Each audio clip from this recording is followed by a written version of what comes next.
Israeli ईरानी supreme leader Ali Khamenei के संभावित bunker को निशाना बनाकर हमला किया। तेहरान के लविस्तान इलाके में दागी मिसाइल। ईरानी लीडर के राष्ट्र के संबोधन के फौरन बाद इजराइल का अटैक।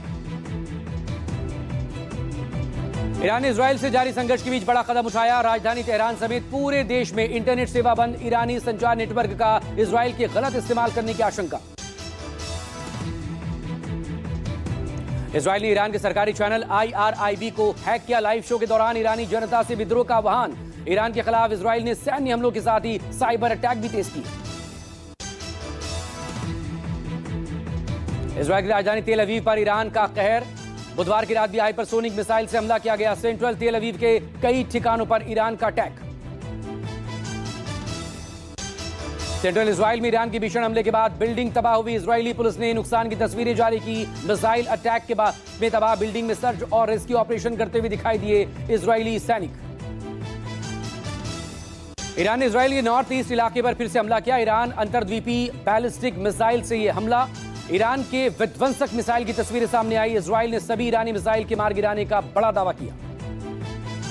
ईरान ने इजरायल पर हमले का वीडियो जारी किया। IRGC ने तेल अवीव पर दागी थी मिसाइल। ईरान ने बैलिस्टिक मिसाइलों से इजरायल पर किया था हमला। तेल अवीव पर ईरान की फतह 1 मिसाइल से हमला। इजरायल के डिफेंस सिस्टम को उड़ाने का ईरान का दावा। ईरानी बैलिस्टिक और हाइपरसोनिक मिसाइलों ने तेल अवीव में मचाई भारी तबाही। ईरान इजरायली शहर तेल अवीव, हाइफा समेत मुख्य शहरों को लगातार निशाना बना रहा है। बुधवार को ईरान ने इजरायली राजधानी तेल अवीव पर एक बार फिर से 20 मिसाइलों से अटैक किया। ईरान के हमलों के बाद बौखलाया इजरायल ने तेहरान के रिहायशी इलाकों के साथ ही एरोस्पेस कॉम्प्लेक्स पर हमला किया। बैलिस्टिक मिसाइल फैक्ट्रियां इजरायल के निशाने पर। इजरायल डिफेंस फोर्स IDF ने ईरान के रडार और एयर डिफेंस सिस्टम को निशाना बनाया। IDF ने कहा कि हमलों का मकसद ईरानी सैन्य बुनियादी ढांचे को खत्म करना। अमेरिकी न्यूज एजेंसी के हवाले से खबर। ईरानी न्यूक्लियर साइट फोर्डो अमेरिका के निशाने पर। पहाड़ियों के बीच 300 फीट अंडरग्राउंड बने न्यूक्लियर संयंत्र को बंकर बस्टर बॉम्ब से उड़ाने की तैयारी।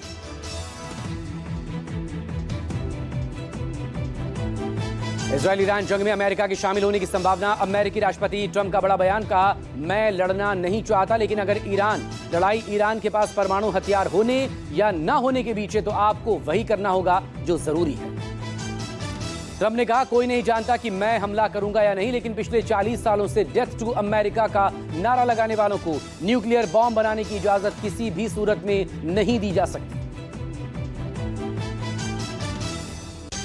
ईरान इजरायल टकराव के बीच अमेरिकी राष्ट्रपति डोनाल्ड ट्रंप ने बड़ा दावा किया। ईरान अब बातचीत चाहता है और व्हाइट हाउस आने को तैयार।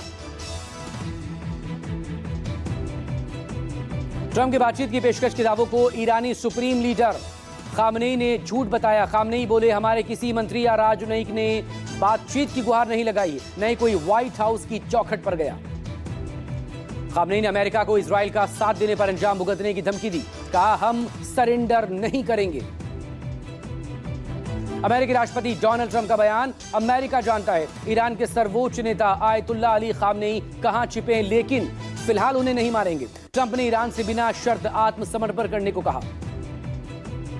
इजरायली पीएम नेतन्याहू ने तेहरान के आसमान पर कब्जे का दावा दोहराया। कहा, एनक्लेव ऑपरेशन के 6वें दिन में प्रवेश कर गए। ईरानी न्यूक्लियर क्षमता को खत्म किए बिना यह लड़ाई नहीं रुकेगी। इजरायली सैन्य अधिकारियों का बड़ा बयान। कहा, हमारा इरादा संघर्ष को लंबा खींचना नहीं, ईरान के चिन्हित सभी टारगेट एक हफ्ते में ध्वस्त कर दिए जाएंगे।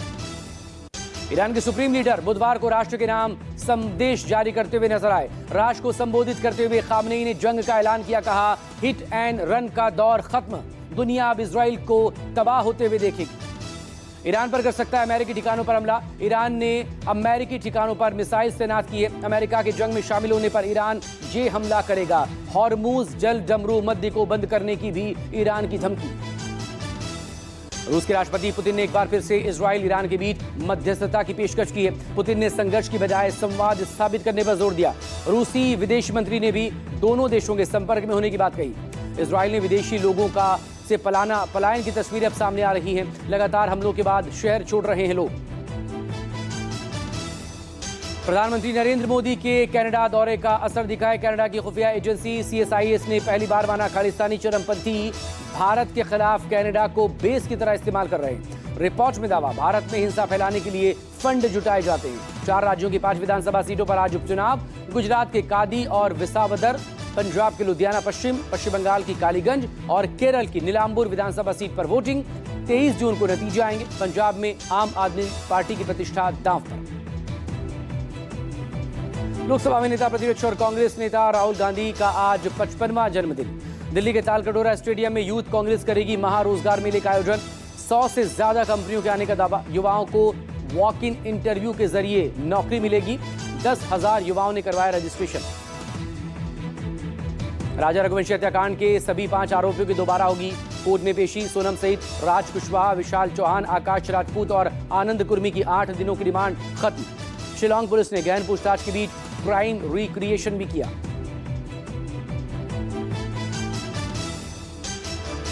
ईरान में फंसे भारतीय नागरिकों और छात्रों को सुरक्षित निकालने की कोशिश जारी। इस सब के बीच आर्मेनिया से दोहा के रास्ते भारत पहुंच रहे हैं छात्र। भारतीय छात्रों को लेकर आर्मेनिया से उड़ा विमान। ईरान में 1500 स्टूडेंट समेत करीब 10,000 भारतीय वहां पर फंसे, जिन्हें निकालने को लेकर कवायद जारी।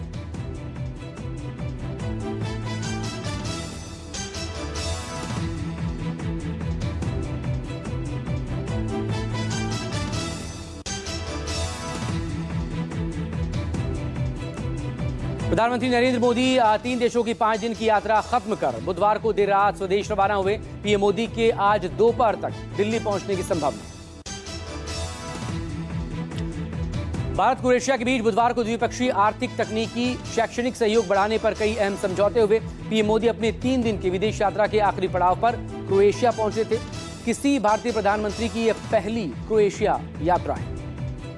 पीएम मोदी ने क्रोएशियाई प्रधानमंत्री आंद्रेज प्लेंकोविच के गर्मजोशी से किए गए स्वागत के लिए आभार जताया। पीएम ने कहा, भारत और क्रोएशिया लोकतंत्र, कानून का राज, बहुलवाद जैसे साझा मूल्यों से जुड़ा हुआ है। क्रोएशिया की राजधानी ज़ग्रेब के होटल में प्रधानमंत्री नरेंद्र मोदी का स्वागत करने के लिए बड़ी तादाद में भारतीय प्रवासी वहां पर पहुंचे। गायत्री मंत्र का पाठ भी उन्होंने किया। साथ ही पीएम मोदी ने भी उनके साथ पाठ किया। भारत कनाडा में कूटनीतिक रिश्ते बहाल करने पर सहमति बनी है। दोनों देश जल्द ही हाई कमिश्नर बहाल करेंगे। पूर्ववर्ती कनाडाई पीएम ट्रूडो की नीतियों से दोनों देशों के बीच संबंध खराब हो गए थे। पीएम मोदी और कनाडाई पीएम मार्क कार्नी के साथ द्विपक्षीय बातचीत में व्यापार, संपर्क और लोगों के बीच संबंध पर वरिष्ठ स्तर की वार्ताएं फिर से शुरू करने का फैसला। पीएम मोदी ने बुधवार को कनाडा के कैनेस्किस में G7 समिट को संबोधित किया था। पीएम मोदी ने आतंकवाद के मुद्दे पर G7 देशों को खरी खरी सलाह दी।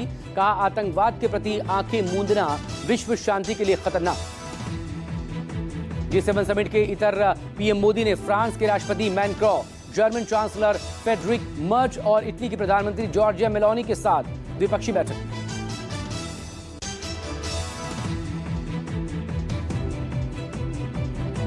अमेरिकी राष्ट्रपति डोनाल्ड ट्रंप ने एक बार फिर से भारत पाकिस्तान सीज़फायर का खुद को क्रेडिट लेते हुए बताया। पीएम मोदी से फोन पर भी बातचीत के बाद ट्रंप ने दोहराया और दावा किया कि पीएम मोदी ने ट्रंप के आग्रह पर फोन किया था। दोनों नेताओं के बीच ऑपरेशन सिंदूर पर बात हुई। ऑपरेशन सिंदूर को लेकर दोनों नेताओं के बीच 35 मिनट चर्चा हुई। प्रधानमंत्री मोदी ने किसी मध्यस्थता के दावे और संभावना को सिरे से खारिज किया।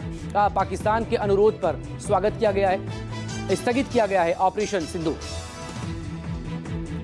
अमेरिकी राष्ट्रपति ने प्रधानमंत्री मोदी को एक शानदार व्यक्तित्व का शख्स बताया। उन्होंने भारत के साथ ट्रेड डील होने की संभावना जताई। ये मोदी के ट्रंप के साथ बातचीत को लेकर विदेश सचिव विक्रम मिस्री ने कहा, बातचीत में किसी भी ट्रेड डील पर चर्चा नहीं हुई, न ही भारत और पाकिस्तान के बीच किसी तरह की मध्यस्थता का मुद्दा उठा। क्वाड की अगली बैठक में पीएम मोदी ने ट्रंप को न्योता दिया। राष्ट्रपति ट्रंप ने कहा, वो भारत आने के लिए उत्सुक है।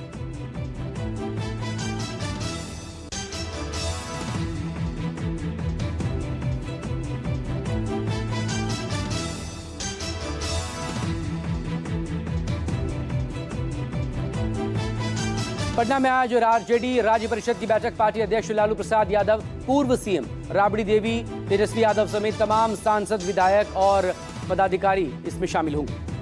सुबह 11 बजे ज्ञान भवन में होने वाली बैठक में चुनावी तैयारियों पर चर्चा होगी।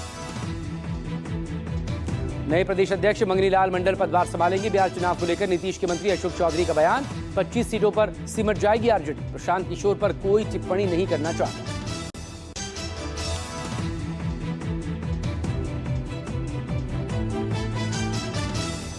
मुख्यमंत्री नीतीश कुमार के बेटे निशांत को लेकर तेजस्वी यादव का बड़ा बयान। कहा भूंजा पार्टी के लोग साजिश रच रहे हैं ताकि निशांत कुमार राजनीति में ना आ सके। महाराष्ट्र में शिवसेना के बंटवारे के बाद एकनाथ शिंदे और उद्धव ठाकरे गुट आज पार्टी का 59वां स्थापना दिवस मनाएंगे। शिंदे गुट का कार्यक्रम गोरेगांव के नेस्को मैदान पर होगा, जबकि उद्धव गुट सायन के षणमुखानंद हॉल में स्थापना दिवस मनाएगा। योग दिवस पर यमुना किनारे दिल्ली की सीएम रेखा गुप्ता योग करेंगी। रेखा गुप्ता ने कहा कि दिल्ली से कहीं दूर अब जाने की जरूरत नहीं, दिल्ली के अपने आयुर्वेदिक अस्पताल हमारे पास हैं। न्यूज 24 पर शिलांग पुलिस ने बड़ा खुलासा किया है। कहा संजय ही राज है, दुनिया को गुमराह करने के लिए सोनम ने सोना बिट्टू के नाम से नंबर सेव किया था। इंदौर में सोनम के घर पहुंची शिलांग पुलिस। सोनम के भाई गोविंद और माता पिता से पूछताछ, सबूत जुटाए गए। राजा रघुवंशी का एक और नया वीडियो सामने आया। इंदौर से गुवाहाटी के लिए घर से निकलते वक्त का वीडियो। राजा अपने घर से सीधे एयरपोर्ट पहुंचा था। राजा रघुवंशी मर्डर केस में एक और हथियार मिला। पुलिस ने घटनास्थल से दूसरा हथियार बरामद किया। यूपी के संभल हिंसा में 1000 पन्नों की चार्जशीट। सांसद जियाउर रहमान बर्क की मुश्किलें बढ़ना तय। जामा मस्जिद सर्वे को लेकर पिछले 24 नवंबर को हुई थी हिंसा में 5 लोगों की मौत।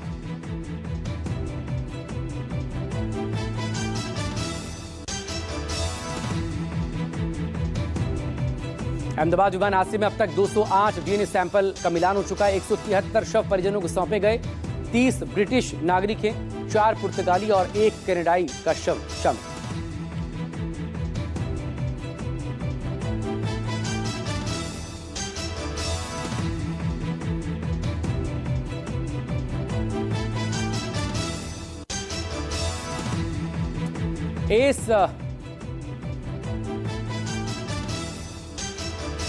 एस बिल्डर्स का नया प्रोजेक्ट एस वर्ल्ड की ग्रैंड लॉन्चिंग की गई।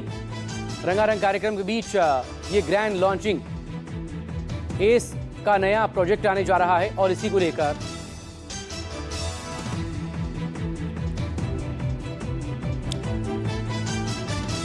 दिल्ली यूपी समेत 6 राज्यों में मौसम विभाग ने तूफानी बारिश का अलर्ट जारी किया है। दक्षिण बंगाल, तटीय कर्नाटक, केरल और गुजरात में अगले 24 घंटे में हो सकती है भारी बारिश। पश्चिम बंगाल, झारखंड और ओडिशा में कई जगहों पर हो सकती है बारिश। पूर्वोत्तर भारत के अगले 5 दिनों तक बारिश का सिलसिला जारी रह सकता है।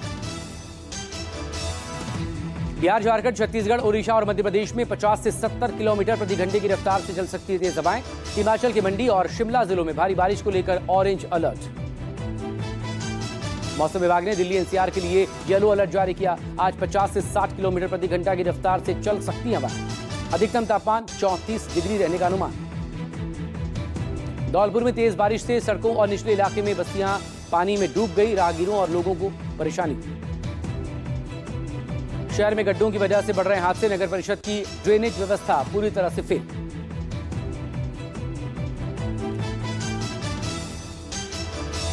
हिमाचल के सोलन में साधुपुल में अश्विनी नदी के तेज बहाव में बसी पर्यटकों की गाड़ी। जेसीबी की मदद से गाड़ी को बाहर निकाला गया। पर्यटकों ने स्टंट के चक्कर में गाड़ी को नीचे उतारा। नदी में बहाव तेज होने की वजह से गाड़ी फंस गई। बारिश के चलते प्रशासन ने पर्यटकों को नदी नालों से दूर रहने की सलाह दी है। प्रशासन के निर्देशों के बावजूद जान जोखिम में डाल रहे हैं पर्यटक। हिमाचल में भारी बारिश की वजह से लैंडस्लाइड और बाढ़ जैसी घटनाएं। प्रशासन ने लोगों को सुरक्षित जगहों पर रहने की अपील की। भावनगर में शेत्रुंजी डैम के अद्भुत आकाशीय दृश्य सामने आए। 3 फीट तक डैम के 59 दरवाजे खोले गए। डैम के दरवाजों के खुलने का ड्रोन वीडियो सामने आया। वीडियो में दिखी डैम की खूबसूरती।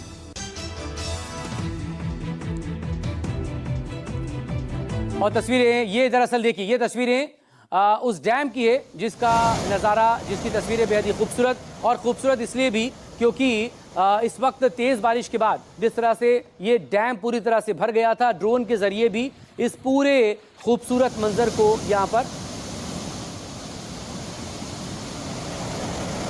पर शूट किया गया। ये देखें, बेहद ही खूबसूरत ये तस्वीरें, ये नज़ारा। बारिश के मौसम में सैलानी इसे देखने के लिए बड़ी तादाद में भी वहां पर पहुंचे थे।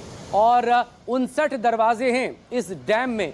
बड़ा सा डैम जिसके 59 दरवाजे, और डैम के भर जाने के बाद करीब 3 फीट तक इन दरवाज़ों को खोला गया, जिसके बाद एकदम सफ़ेद बहती ये पानी की धारा लोगों को अपनी तरफ आकर्षित